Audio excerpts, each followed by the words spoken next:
Salve, linda família, duas rodas mais querida, paz, positividade, felicidade a todos. Muitos irmãos perguntando, tio Montanha, a Honda toda poderosa sentiu o peso da Bajaj? A Honda foi influenciada pela Bajaj para definir o preço da nova CB300F mais embaixo? Afinal de contas, a moto chegou mais tecnológica, mais moderna, motor novo, visual novo e subiu menos que XR300, que não mudou nada. Subiu menos de repente que a CB250, que não mudou nada. Subiu menos que outras motos de cilindrada inferior, que também não mudou nada. Por que a Honda fez isso? Uma coisa que ela nunca fez na vida. Peso da Bajaj, tio Montanha? Tio Montanha antecipou as coisas para não correr o mesmo risco de levar a furada que levou na Índia com a CB350 e a CB300F, esperar a definição do preço da 400, da Dominar 400 e Dominar 200 aqui. Antecipei o que iria acontecer. Mas os irmãos estão perguntando se foi efeito da Bajaj isso ou não. Então, para a gente analisar isso, meus queridos, eu vou fazer uma coisa que eu fiz a vida inteira na área industrial e uso muito também aqui para fazer essas antecipações corretas. Um ou outro erro, eu sei disso, mas a grande maioria eu acabo acertando. É uma coisa chamada de árvores de causa. O que levou uma situação na área de resgate, né? O que levou a equipe de resgate ser acionada? A gente faz essa árvore de causas. Isso aqui teve a ver, isso aqui teve a ver, isso aqui não teve a ver. Então eu uso isso no mercado também de motos. Então vamos fazer essa árvore de causas aí para descobrir por que a Honda, eu acho que pela primeira vez na vida, lançou uma moto mais atualizada, mais moderna, com motor novo, com visual novo, mais barato quase que a antiga que está saindo de linha. Pelo menos eu mostrei isso nas lojas, né? A nova CB300F mais barato que a CB250 que está saindo de linha. Mostrei no vídeo, mostrei os anúncios. Vai estar nos links aqui em cima aqui falando sobre o preço da CB300. Então vamos lá. Quais são os motivos que a Honda tinha aí, que se falava-se muito que a Honda estava segurando o preço? Dólar, marketing, e depois surgiu problemas também na moto, e efeito Bajaj, que o tio Montanha falava muito. Efeito Dominar 400 e Dominar 200, duas novas jogadoras. Então vamos analisando a árvore de causas. Dólar. Gente, a Honda fez uma coisa que ela nunca fez na vida, que foi deixar o preço lá embaixo de uma moto completamente nova. Completamente nova não, né? Mas boa, um bom tanto novo. Novas tecnologias, embreagem assistida deslizante, painel completo, mostrador de marcha, visual novo, motor novo, mais potente, mais desempenho.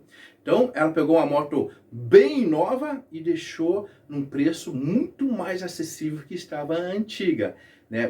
Porque está oferecendo muito mais por um preço extremamente parecido. Lembrando que XR300 não mudou nada e subiu mais do que a nova CB300. CB250 não mudou nada e subiu mais de repente que a nova CB300. Até motos de menor cilindradas, a Honda subiu mais do que subiu a CB300. Então ela fez uma coisa que ela nunca fez na vida. Então, analisando isso, gente, dólar eu descarto completamente que a Honda ficou esperando esse tempo a questão do dólar, porque se a gente for analisar a história da Honda no Brasil, ela lançou inúmeras motos com a variação cambial do dólar completamente descontrolada. E ela nunca segurou o preço igual fez com a CB300, de colocar a moto no Brasil, anunciar a moto e depois ficar escondendo o preço. Nunca vi a Honda fazer isso. Eu já vi a Honda pegar a moto que está lá, falar que ia vir e depois cancelar. Mas trazer, anunciar a moto oficialmente, anunciar a data, não mostrar o preço, anunciar a data, não mostrar o preço, foi a primeira vez que eu vi a Honda fazer isso. Como o dólar, essa variação está controlada, entre aspas, perto de outras variações que nós tivemos no passado, e ela lançou a moto, lançou o preço mesmo assim, eu desconsidero a situação do dólar, meus queridos. Pode até ser, mas eu desconsidero totalmente, porque essa variação do dólar é o dia a dia da Honda desde quando ela chegou aqui no Brasil. E ela nunca fez isso de esconder o preço por causa de dólar, essas coisas. A outra coisa aqui para a gente analisar, marketing, deixar o nome em evidência. Vamos ficar escondendo o preço, vamos ficar escondendo o preço, vamos ficar escondendo o preço, para ela ficar em evidência e falar muito nela. Essa eu até falei, pode ser sim, essa eu considerava. Mas o marketing começou, de repente, começou a mudar de positivo para negativo, porque começou-se a falar muito sobre problemas na moto, começou a se falar sobre a maldição da CB300, até fiz um vídeo sobre isso, acho que na sexta-feira, né? Começou a se falar, e na segunda mostrar o preço, começou a se falar demais sobre a moto estar com problema. De repente a gerência da Honda falou, gente, o marketing mudou, estava positivo a nosso favor e agora está ficando negativo. Vamos lançar aí essa motona aí antes que fique mais negativo ainda. Considero um pouco, considero um pouco. A situação do problema acabamos de ver aí, né? De repente a Honda descobriu um problema e resolveu adiar o lançamento. Pode ser, mas eu considero menos que o marketing. Agora o que eu realmente considero é a chegada da Bajaj. Para pensar, a Honda pela primeira vez na vida tomou essa atitude. Qual que é a coisa que existe nova no mercado brasileiro que pode fazer a Honda pela primeira vez ter essa atitude? Bajaj, que pela primeira vez chega aqui no Brasil, assim, fortíssima, está aqui no Brasil oficialmente. Gente, é o único fator externo que realmente mostra que a Honda pode ter feito isso, igual aconteceu na Índia, para não acontecer igual o que aconteceu na Índia, lançar o preço lá em cima e depois ter que derrubar o preço da própria CB300F e da CB350. Prossigo, não é eu falando, é só a mídia indiana para concorrer aí com a Dominar 250. Diminuir o preço da CB300F porque erraram no cálculo lá de repente, meus queridos. E aqui no Brasil, na minha opinião, estava esperando a Bajaj consolidar aí o preço da CB200 e CB400. E na minha opinião, ia esperar um pouquinho mais ainda. Ia esperar até o fim de janeiro, como muita mídia comentou. Só que como começou essa história aí de maldição da CB300, de ter descoberto o problema aí, várias e várias pessoas no Brasil contando, eu acho que eles acabaram antecipando e não deixaram para o final de janeiro não, meus queridos.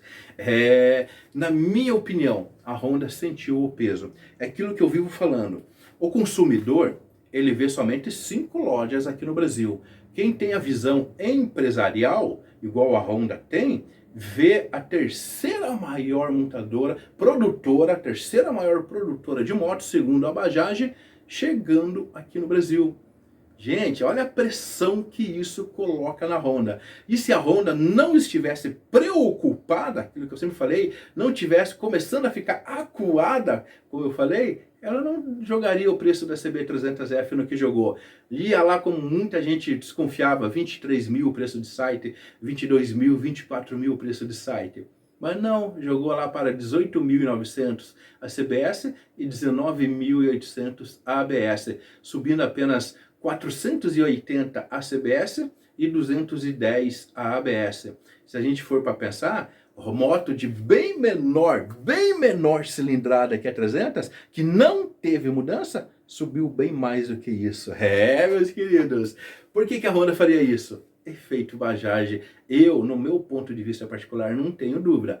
Posso estar errado, mas eu acho que nenhum dos outros cálculos que a gente fez aí teriam o poder de fazer a Honda diminuir o preço ou subir pouquinho, né? A frase certa é subir pouquinho o preço da CB300. Se fosse o dólar, ela já teria feito isso inúmeras vezes na sua história aqui no Brasil. Não seria a primeira vez dessa vez. Então, se os irmãos gostaram do vídeo, eu peço um carinho. Deixa um like pro Tio Montanha. Se forem novos no canal e acharam legal, se inscreve. Fiquem com Deus e tenham paz no coração.